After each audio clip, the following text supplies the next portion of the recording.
दोस्तों, मुल्तान रोड पे आम 180 रुपये किलो, 150 रुपये किलो। चौंसा कलमी आम, चौंसे आम 180 रुपये, 150 रुपये किलो। वो ये सामने केले वाले के पास भाई खड़ा है, 180 150 रुपये किलो आम दे रहे हैं। ठीक है, तो ये इसके अलावा केला आपको 150 रुपये दर्जन मिल जाएगा। लीची 200 रुपये पाव, 750 रुपये किलो, 750 रुपये किलो। आलू बुखारा 300 रुपये किलो दे रहे हैं। आलू बुखारा वाला भी, आलू बुखारे वाला भाई आवाज़ें दे रहे आवाज़ें। आलू बुखारा क्या में, आलू बुखारा यार, आलू बुखारा जनाब दे रहे हैं 300 रुपये किलो।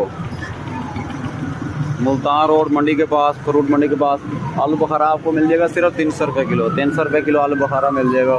ठीक है, इसके अलावा आम मिल जाएंगे आपको 180 150 रुपये किलो। कलमी चौंसा जो दुसारी है वो 150 रुपये किलो मिल जाएगा। माशाल्लाह, ये सारे फ्रूट इधर मिल जाते हैं मुल्तान रोड।